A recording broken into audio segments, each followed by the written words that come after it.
God, it doesn't seem like 10 years. Time's flow by. Skylar was the kid that every parent could dream of having. Just her smile and her giggle, you know, it was just wonderful. And it was contagious. She started laughing and you'd have to just start laughing because she was so funny. She came in one day and said, "Daddy, I need a piece of bread." And I said, "Honey, what do you need the bread for?" She said, "I'm feeding the ants." And I said, "Feeding the ants? Don't do that." And she said, "Well, Daddy, they have to eat too." That's the kind of heart she had. It was golden. She liked animals. She liked outside. One thing she would do is we go to my dad's and collect ladybugs. And she was so upset because she didn't put any air holes in the jug. And by the time we got home, they had passed away. And so she really hated it. So that was one of the things me and her had was ladybugs. We did a lot of things with ladybugs. She would never say a bad thing about anyone. And the story with that is I was sitting in front of the mountain layer with her one time and I saw a guy walk in front of me and the poor fellow was very homely, and I said, "Oh my God, Skylar, look, it's the ugliest guy I've ever seen in my life." She said, "How many beauty contests you won lately, Father?" And I'm like, "Yeah." I said, "Oh man, okay." So she taught me as many life lessons as I ever taught her. She was an ornery little thing. She liked to play tricks on people, and she was very rambunctious. She was like that her whole life. The tea party was one of my favorites. Those little tea sets that you get kids have 100 pieces. You step on in the middle of the night, yell and scream because you hurt your foot, those kind. Yeah. Well, we were having a tea party and it was Skylar Daddy Day, so Mommy had to work, and we had many Skylar Daddy Days. So Skylar got the water and she would dump it in the pitcher and I'd drink it, and it was, we were having a tea party. So Mary comes home from work and said, "What are you guys doing?" Skylar said, I'm telling her, "Be quiet, Daddy." I said, "Okay." She said, "We are having a tea party. Daddy is the customer and I am the waitress." And Mary looked at me and said, "Skylar," she said, "Dave, Skylar can't reach the faucet. Where's she getting water from?" And I said, "Oh my God." I said, "Skylar, where are you getting that water from that Daddy's already drank 20 cups of?" She grabs my hand and pulls me to the bathroom and points to the toilet and says, "Right there, Daddy." Yeah, that was a classic. I don't even think she meant to do that. That was just who she was. I mean, a lot of fun. She didn't see anything wrong with that. It was cool. She just dipped it out of the toilet and I drank it. One time I was at work and I was getting ready for a Christmas party, and I decided I was going to make tissue paper look a little old, and I didn't realize how fast it burned up. And so I caught it on fire, and she started calling me Sparky. And for Christmas, she got a spark plug and made it a Christmas ornament and wrapped it up for me for Christmas. So I still have a spark plug Christmas ornament from her. She had a sense of humor. She was smart as a whip, and she got in her fair share of trouble, as all kids do, but nothing bad. I mean, she was a good kid. She had her heart set to be a lawyer, and she told Mary that she was going to buy a house and have a maid, and Mary could cook for her and take care of the kids and not have to work no more. So, she had it all planned out. Now she would probably have her law degree. Her reasoning behind that was she wanted to right the wrong of the world. She wanted to have a position to where she could make things right. She did good at debating with people.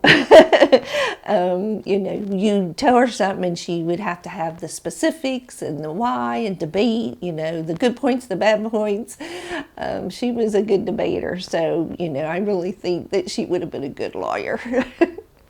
A lot of her friends now are getting married and having kids, and I just think, how beautiful she would have been as a bride, and thinking about her being all dressed up for prom and all dressed up for a wedding, I keep thinking, because she had that sparkle in her eye and that smile, I could just imagine how beautiful she would be. She loved kids, so I'm sure she would have been married with a few kids by now. And, you know, she would have made her goal. If she set a goal, she worked until she made that goal. So I think she would have, you know, became what she wanted, had what she wanted. It, you know, and it's hard when you see her friends and everything that they're getting to do, and, you know, how wonderful their lives are being, and knowing that that was taken away from her. And it wasn't only taken away from her, it was taken away from her mom and dad and us, you know. Never to see her grow up and go to prom or graduate. You know, that's hard. And, you know, my sister will never be a grandmother. I don't think there'll ever be relief, you know, because, you know, again, just everything that you're missing out on, you know, all the years we missed out with her. She had such a long way to go. And, you know, it's just sad that she wasn't able to fulfill her life. It'll never be the same because we won't hear, "I love you," again. Although we know it, we'll never hear it again. And Sky, you know, not even what was taken from us, but what was taken from Skylar. She didn't have a prayer. She didn't see this coming. The reason my wife and I speak at schools, speak at churches, speak at prisons, is to tell the people about, we never want anyone to go through what we went through. If it can be avoided, please avoid it. It's the worst hell I've ever been through, okay? And I wouldn't wish what I went through on my worst enemy. And I don't ever want anybody else to go through it. So that's why we do what we do. We try to educate people. Even in the prisons, we try to get them to understand the crime you committed against that person doesn't just affect that person. It affects their family, it affects your family, it affects a lot of people. In Skylar's case, the whole world. You know, the whole world has been touched by Skylar. I'll tell you, I was in a prison just last Thursday doing a talk, and one of the prisoners stood up and he said, "I want to apologize." And I said, "Apologize for what?" He said, 20 years ago, I was those two girls. I did take someone's life. And he said, "I'm in here paying for it." He said, "But until I heard you talk about it and the ripple effect, I didn't get it." He said, "Now I get it. And I understand. And I'm sorry."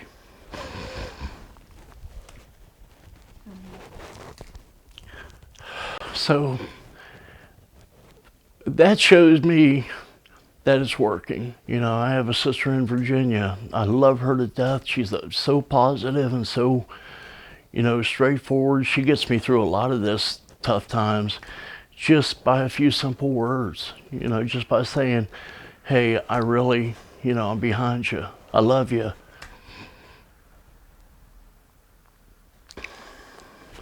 Those are the things Skylar would have done. She would have been somebody, a lot of people's force. I mean, she would have talked them through things. I have kids contacting me all the time telling me, you know, Skylar stayed up all night talking to me one night when my dad hit me, or my mom grounded me for life, or whatever the case was. She was that person that would do anything for her friends. And that's the kind of good we need in the world. The area where Skylar was murdered, we had a good friend of ours, Lynn Varner. She went down to the Potomac,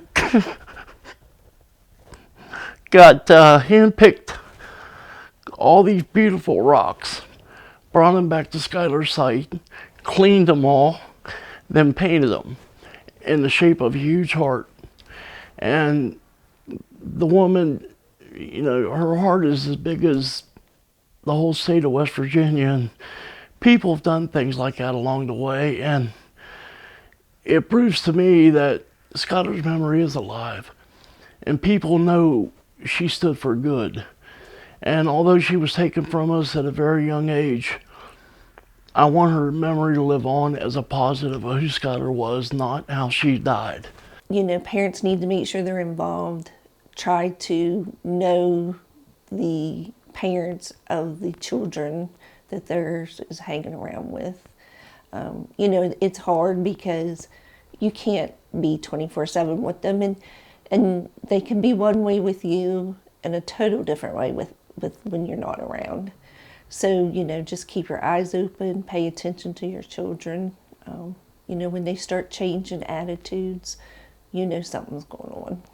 My son's 28 and I still, you know, where you going? Because, you know, he lives at home and it still worries me because, you know, it don't matter what age they are. Anything could happen to them, and to at least know where to start if you had to look for them, you know, that's the best thing. And I'd hate to tell them to put nails in their windows so the kids can't sneak out, but, you know, that's, you know, that was something that you would never think somebody would do.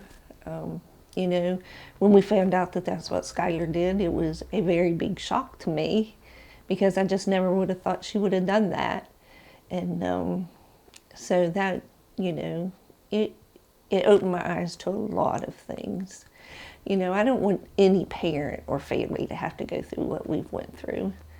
You know, it's changed our lives forever, and it will never be the same. So many kids say, oh, I couldn't tell my mom that. My God, it would be so embarrassing. Or my dad would slap me for that. Or my dad would shake me. Isn't being slapped better than being dead?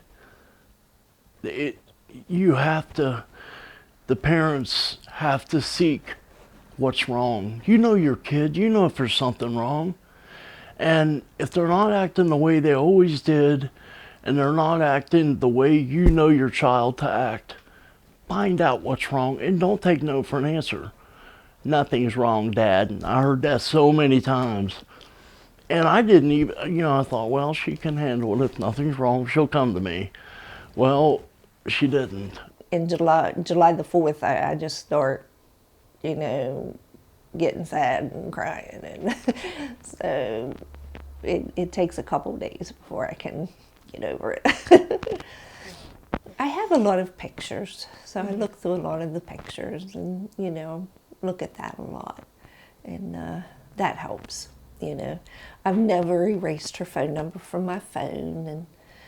And you know, when I think I had a voicemail from her, but I lost it, you know, and that I wished I could have had that. But, yeah, I have lots of pictures to remember her. Well, I have kind of a little ladybug garden out by the building that I put out every year for her, and I try to find something different every year to put out for her, and just to kind of, you know, think of her and, you know, remember our fun times with the ladybugs. I have a necklace that I have some of her ashes in, and so I laughed because whenever we were doing it, Mary's like, well, she liked silver, I'm going to get silver. And I was like, well, I want gold and silver because I wear both, and that way I don't have to worry. And Mary's like, well, Skylar didn't like gold. I said, oh, my last thing, she's going to have some gold, be put into some gold and silver both. Well, she got me back because on the back of my locket that has her ashes in it, it tarnished. And I can't get it off. I took it to the cleaners and they did clean it a little bit. But I told Mary, I said, she still got the last one in on me. She's still getting us one way or another. You know, you'll be doing something and I'll think, oh, she would have gotten me on that. In my heart, I'll never forgive the people that did this to her. But I know she has. I don't know how, but she definitely has. Skylar could forgive anything. And just because of her heart was, she was not only a bright kid, but she had a heart of gold. She really did.